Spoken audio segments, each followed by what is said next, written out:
Hi, I'm Charles Schultz. I'm the host of the podcast Talk Universe, and we've been on a hiatus for a while, but we're going to be resuming very shortly. There's a lot of interesting information I want to share with you, particularly about Mars. Mostly it's about the findings, and a lot of people will object to this, and I've been fighting this fight for 17 years now. Made some interesting discoveries, which I'm going to share with you. Some of you are aware of them, and a lot of people in the general public don't know a thing about it. Well, first of all, findings are starting in December of 2003 and January of 2004, when Spirit and Opportunity landed on Mars. At the time, I was working on a project to build a couple of knockoff rovers so that kids, college students, could key into them and go online and run a mission with them. And so it was necessary for me, in my mind, to be able to make them as functional and identical as the actual rovers. So I began studying the returning images immediately. Now, of course, I was pretty obviously fascinated with Mars in the first place. But what we found was very, very interesting. Let me digress for a moment. My first hobby as a child started when I was, before I was 5, was collecting rocks. And we had a number of adults around us who were quite interested in rocks, and they were rock hounds, and they would bring me samples and labels. So I learned the chemistry, the crystal structure, the name of the rock, a lot of things about it. And it really is what drove me to become a scientist and to do the research that I do in my life. So immediately when I was looking at these rocks, I noticed something very odd. They were not igneous or volcanic rocks as we were led to believe they would be, but they actually looked like mud with bubbles trapped in it. And boy, this was a big red flag for me. As anybody who works with rocks knows, if the rock is not igneous and it's full of cavities, it was probably done by biology. Some organism died, got trapped under some mud, body rotted away, left a cavity behind. This is not uncommon. In fact, when you see holy rocks, porous rocks with vesicles, as they call them inside, and it's not an igneous or volcanic rock, then your first red flag that this is probably by biology is probably correct. Uh, So the first thing I found when I started studying this is what appeared to be fossils. And they were all marine fossils, simple organisms, but complex life just the same. Um, so I am the fellow who found the fossils on Mars in 2004 in February.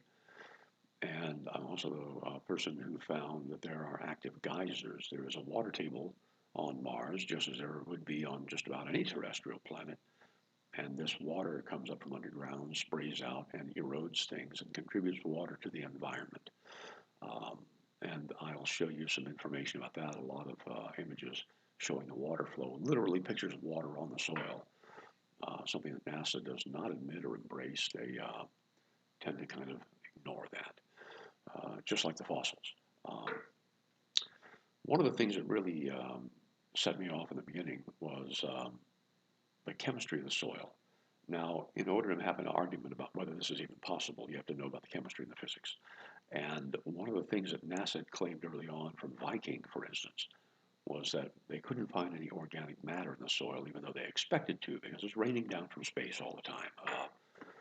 There are organic molecules in space formed early on in the history of the solar system, and they come down as a fine rain of dust and particles. And so you should find organic matter, and they said that they did not. Their instrumentation detected none. They claimed that there were peroxides in the soil that were doing this. One of the things that I did very early on in 2004 was prove that it was not possible for peroxides to be present in the soil because of something known as chemical incompatibilities. There are minerals in the soil called melanterite, iron sulfate, or ferrous sulfate that, if placed in contact with hydrogen peroxide, it would explode immediately. So it would be consuming any peroxide immediately, and there would be nothing left to destroy organic molecules that should be present. Um, there's another chapter of that later, but what I did early on is prove there was no peroxide in the soil. It's simple chemistry. I also am the first person to write that I know of about Mars being in an ice age. It was very clear that the oceans had to go somewhere, and there certainly were oceans. We can see the signs of it all over the map. If you look at the planet, there are river deltas, there are valleys and channels. it is clear evidence of water erosion that has been going on for a very long time. So where did the oceans go? And some people say, well, the water broke up into hydrogen, oxygen, and it blew off into space.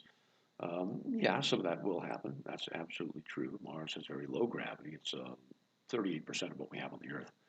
It will have lost its atmosphere and a lot of its water to space.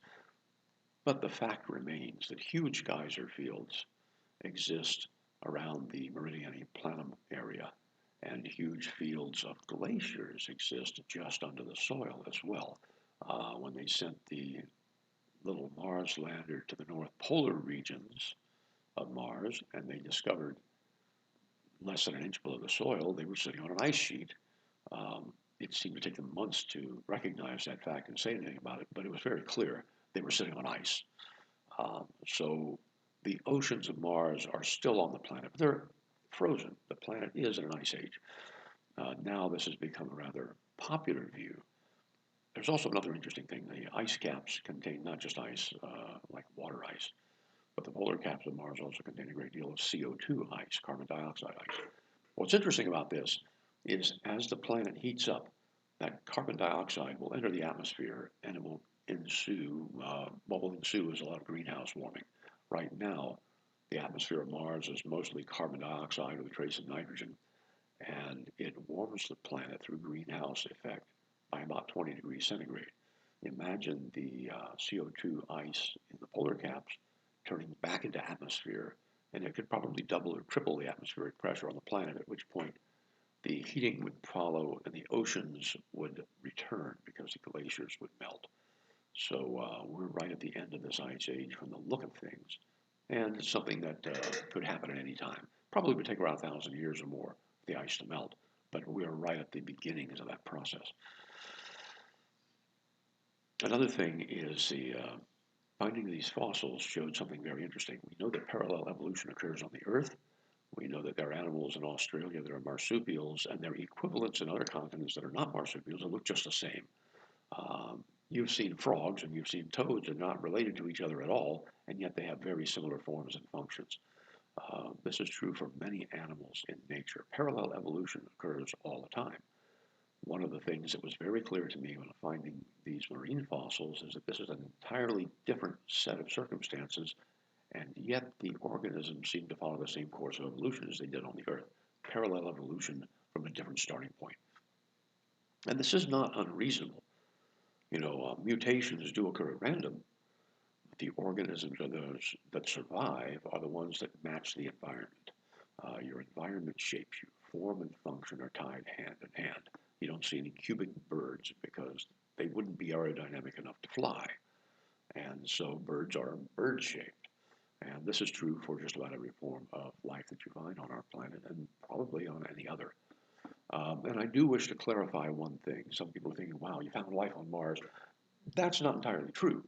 Now, I did find fossils. I found definitely evidence of complex life, but I did not initially discover life on Mars. That honor belongs to Dr. Gil Levin, and he was the fellow who devised the life detecting packages, the labeled release experiment, for example, that was launched in 1975 on Viking 1 and Viking 2 to Mars. So Dr. Levin is the one who found apparent biological activity in the form of bacterial growth in the soil in 1976. NASA rejected his findings, claimed that it wasn't conclusive enough, and it couldn't be true because they couldn't see organic molecules. Thus, the whole peroxide story started, which we know is not true. Dr. Levin did find, in my opinion, life on Mars, and now that I found urchins and trilobites and sand dollars and sea urchins, similar things to what we have on the Earth, finding those things, I can say, yes, something was definitely alive, and the planet was not sterilized. So we do know that in all the time since Dr. Levin's initial findings in 1976, which is 45 years ago, not one single biological detection package or life detecting package or instrument has ever yet been sent back to Mars. So if NASA truly wanted the answer to the question, is there life on Mars, they could have done that at any time within the last 4.5 decades, and they have not. So I think that's a very interesting situation. If they wanted to know, they would know. And now that they're presented with the material that says, yes, there is life and there was life, they sweep it under the rug. They ignore or deny it. So there's a very curious thing going on. I want to also point out that we see something called desert varnish. Some of the rocks on Mars have a dark coating on their surface, and it's specific rocks, not all of them.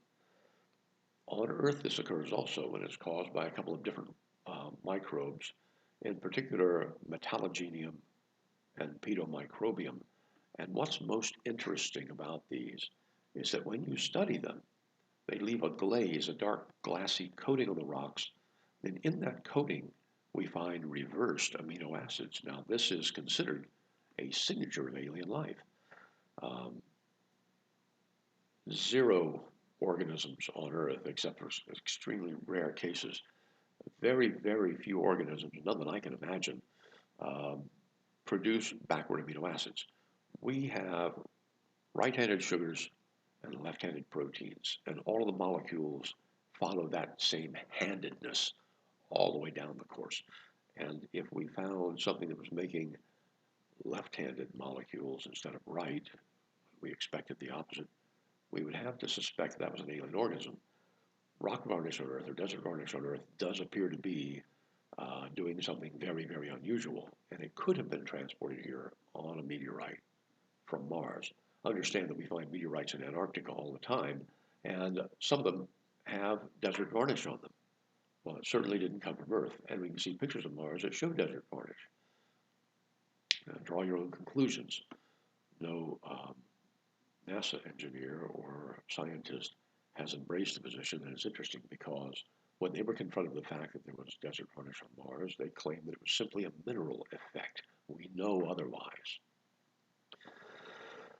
One of the things I want to point out also is that the planet Mars is rust red. Now, this in itself is a major indicator of the presence of life in the past, and here's why. In the beginning of this planet's history, the Earth I'm talking about, and supposedly Mars, there was no free oxygen. It was an anaerobic environment. And it was not until certain organisms evolved the ability to produce oxygen as a waste product that it began to enter the environment. Now, all was well and good for a long time. These organisms, these microbes, did not know that they were poisoning their environment. And indeed, in the beginning, it was a fruitful venture. It allowed their metabolisms to grow. It allowed them to form and evolve and spread out by consuming certain compounds in the environment. But that iron that I'm talking about that turned the planet rust red, that iron existed on Earth and there was nothing rusting it until the oxygen content started rising. When the oxygen reached a certain level, it started poisoning the environment and reacting with all of the minerals in the soil and in the mountains. Now, the result of this is all the rust, the red iron banded formations we find that we mine today to make iron. But if you look at those formations, you see something very interesting. The red iron found in a band has another stripe above it that has no oxides. And then there's another set of oxides and then none. What was happening in episodes is the organisms poisoned themselves off, died back, and then for a while there was no oxygen in the environment. And then they came back strong because all the oxygen had been used up and they made another band of oxide and then they died again. So there was a cyclic growth spurt and death, growth spurt and death, and it shows up as stripes in our history in the rocks under our feet. Mars had a similar process happen, and that is a strong indicator that something produced oxygen to make the planet rust. Now, I've also found what appear to be stromatolite fossils. And stromatolites were the organisms on Earth that were most likely responsible for the formation of all that oxygen, the banded iron structures, very early on. So there's a definite